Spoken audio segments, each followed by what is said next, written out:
Oh.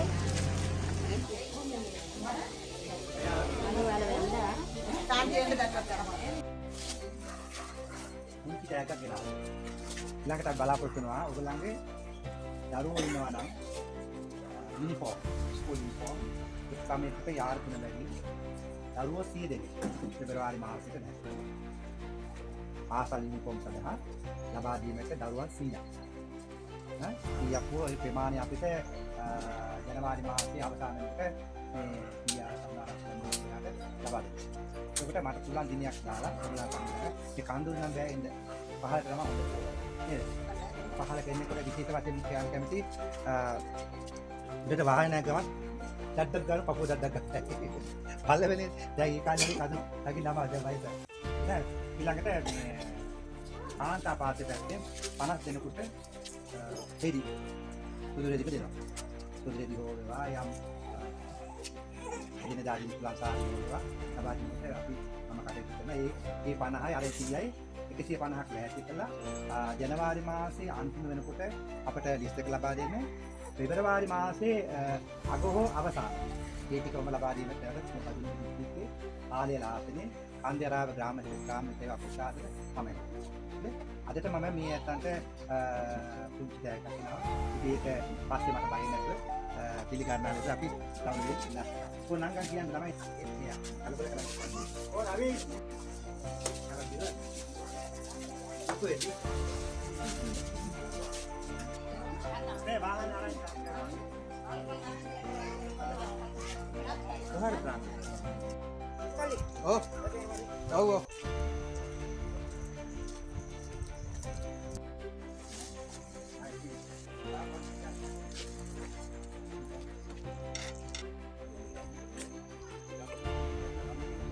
මේ කාලියල ආසනේ ඒ වගේම කණපැලැල්ල මයිලගස්සන්න කන්දියාරාව යන ප්‍රදේශවාසීන් අඩුපාඩුකම් නායම් සම්බන්ධව අපි කොටකුත් දැක්කා. ඒ වගේම තමයි ස්පින්නැලි නමුනුකුල කැන්දගොල්ල කන්ද කැටිය මීගහ කිව්ලා ආදී ප්‍රදේශවල නොයෙකුත් ආකාරයේ නායකයන් තියෙනවා. නමුත් මේ ජනතාවගේ දුකට පිහිට වෙන්න කිසිම රාජ්‍ය නායකයෙක් ඒකට ආවේ නැහැ. මොකද උදාහරණයක් විශාලා මහනුවර මහා තුම්බියක් ඇති වුණා. විශාලා මහනුවර තුම්බිය ඇති වෙනකොට ලෝතුරා ශාන්තිනායක භාග්‍යවත් බුදුරජාණන් වහන්සේ දැකගෙන උන්වහන්සේට මේ පණිවිඩය කියන්න ඕන කියලා එහි රජතුමා ඇවිල්ලා දින 3ක් ඇවිල්ලා මේ භාග්‍යවත් බුදුරජාණන් වහන්සේ මේ තුම්බිය නැති කිරීමට දා විශාලා මහනුවරට ඉන්න කියලා ආරාධනා කරා. දින 3ක් බුදුන් වහන්සේ වැඩ වෙනකොට අර විශාලා මහනුවර ප්‍රේතයෝ කුම්භාණ්ඩයෝ ඔක්කොම තිබුණේ ඔක්කොම දේවල් මහ විශාල වශයෙන් වර්ෂාවක් වෙලා ඔක්කොම සීදීගෙන ගිහිලා අර තුම්බිය නැති වෙලා ඒ අවස්ථාවේදී ආනන්ද මහරහතන් වහන්සේ රතන සූත්‍රයේ සත්පාරක් දේශනා කළ ප්‍රීත් කළ මුළු විශාලා මහනුවරටම ප්‍රීත් පැමිණිසා. නමුත් වර්තමාන රජය මේ වත්මන් රජයේ බාර ගන්නකොට අඩුම ගානේ ආගමික වතාවක් කරන්නේ නැතුව තමන්ගේ හිතුවක්කාරකමකට තමන් රට පාලනය කරන්න ගත්තා. කිසිම වෙලාවක කිසිම නායකයෙක් නොකර මේ රාජ්‍ය නායකයෝ ටික මේ 150 දෙනා මේ කටයුතු කරගෙන ගියා. අන්තිමට මොකද වුනේ? මේ ව්‍යසනේ එනවා කියලා මීට කලින් කිව්වත් වර්තමාන රජයේ ඒවා සම්බන්ධව ගණන් ගත්තේ නැහැ.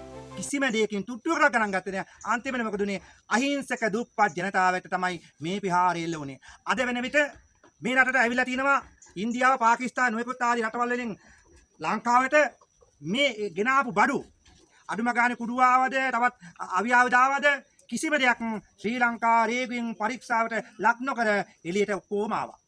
මේවා පරීක්ෂා කර තමයි දැන් අපි දන්නවා ඉන්දුනීසියාව ඒ වගේම තායිලන්තය මැලේසියාවේ රටවලට මොනවා දෙයක් ගෙනිනකොට ඒ රටේ රේගුවක් තියෙනවා. ඒ රටේ රේගුව ඒ ගේන බඩු ඔක්කොම පරීක්ෂා කළා තමයි ඉදිකට පවා එළිය දාන්නේ. අපේ රටේ කිසිම දෙයක් පරීක්ෂාවට ලක් නොකර ඔක්කොම දැම්මා. මොනවා ගනාවද කියන්නේ අපි දන්නෙත් නැහැ. නමුත් මේගොල්ලන්ගේ කර්තව්‍ය කරගෙන යන්න ලැබෙයිද දන්නෙත් නැහැ. මේ රටට අවශ්‍ය කරන්නේ හොඳ ධාර්මික නායකයෙක් ධර්මයේ රකින්නා විසින් ධර්ම රකින්න නායකයෙක් අවශ්‍යයි. ඒ නිසා දැන් ඉන්න නායකයෝ කයිය නායකයෝ පමණයි. රටට මොනවා වේද දන්නෙත් නැහැ. අද වෙන විට විපක්ෂය ගැන කතාවක් නැහැ. රජය ගැන කතාවක් නැහැ. රජයයි විපක්ෂයයි දෙකම ඒකාබද්ධ වෙලා තමයි මේ ජනතාව සරණ යන්න ඕන. විපක්ෂයෙන් කෑ ගහනවා රජය කරන්නේ නැහැ, රජයෙන් කෑ ගන්නවා විපක්ෂ. මේ දෙකොල්ලම කෑකෝ ගහගෙන යන නිසා ජනතාවගේ ප්‍රශ්න හරියාකාරව හඳුනාගෙන ගමින් ගමට ගිහිල්ලා මේ ප්‍රශ්නේ විසඳන්නේ. එසේනම් මතක තියාගන්න පසුගිය රජයේ එළෙව්වේ ජනතාවට සහන නොදුන්නා. ඔක්කොම හොරු කිව්වා. අන්තිමට ඔක්කොම හොරු කිව්ව නිසා සෑම කෙනාම වික්ෂුන් වහන්සේලා පවා එළියට බහැලා වර්තමාන රජය ගෙනාවා. ගෙනාවට පස්සේ මොකද වුනේ? ආපු දවසේ ඉඳලාම රටට හිංසා පීඩා පමණයි දළදා වහන්සේ පෙන්වීමට ගත්තා. අන්තිම දින 15 පෙන්වුවට පස්සේ එතනදී මහ විශාල වශයෙන් ප්‍රශ්න ඇති වුණා. කොහොමද ජනතාව දළදා වහන්සේ වන්දනා කරන්න ගියේ ජරාවෙන්? මොකද හරියාකාර පිළිවෙලකට නෙමෙයි ගියේ. ඒවා අපි කියන්නේ යනකොට අපිට කිව්වේ මොකක්ද? මේවා කඩාකප්පල්කාරී සිද්ධි, මේවා කරන්න යන්න එපා. අන්තිමට මොකද වුනේ? මේවා සම්බන්ධ ස්වාභාවිකෙන් හරි මේ රටේ ජනතාවට පෙන්වා මේ වගේ පාලකයෝ ආපුවාම මේ වගේ හිතනවා. අද සමන්ත විද්‍යාරත්න මේ පළාතේ ඇමතිතුමා මොනවද මේ ජනතාව ගැන කරන්නේ? දැන් මං මයියංගන රෝහලට යනවා. මයියංගන රෝහලට ගිහිලා බලනවා. ඒකට යම් විදියකට පරිපාලනයේ බිඳුවයි. ඒවා ගැන දන්නේ නැහැ. පරිපාලන ත්‍රිවිධ හමුදා පොලිසියට මේක බාර දුන්නා නම් ත්‍රිවිධ හමුදාව අනිවාර්යෙන් ගමක් පාසා ගිහිලා ජනතාවගේ ප්‍රශ්න විසඳනවා. ඒගොල්ලන්ගේ ප්‍රශ්න විසඳන්න ක්‍රමයක් නැහැ. මොකද ත්‍රිවිධ හමුදාවට බලය දීලා නැහැ, බයයි. මොකද මේ ත්‍රිවිධ හමුදා පාලනය ගයි කියලා බයට ත්‍රිවිධ හමුදාවට බලය දුන්නේ වැඩ කරන්න. ඔක්කොම පාර්ලිමේන්තුවේ පළවත්තේ තමයි ඔක්කොම කරගෙන යන්නේ. අපි මතක තියාගන්න අපේ ගම්මාන රකින්න මහා සංඝරත්නයත් ඒක රාසිලා විපක්ෂීය පක්ෂ ඔක්කොම ඒකාබද්ධ වෙලා ගම්මාන වලට යනවා. ජනතාවගේ දුක සම්බන්ධ අපි ඉදිරියට යනවා කියන එක මේ අවස්ථාවේ මතක තියාගන්න. අපිට කවුරුවත් නැහැ, ඕනෑ පාලකයෙක් ඉන්නේ අපි විනාශ කරන්න නිසා. දන්නවා මාධ්‍යයට එක් අමාත්‍යවරු ටික අත ගහන මාධ්‍ය මර්ධනය කරන්න. දැන් මාධ්‍ය මර්ධනය කරන්නේ ඇයි? අපි දැක්ක 19 වෙනි අවස්ථාව ගැනලත් මාධ්‍ය මර්ධන රනිල් වික්‍රමසිංහල හැදුවා.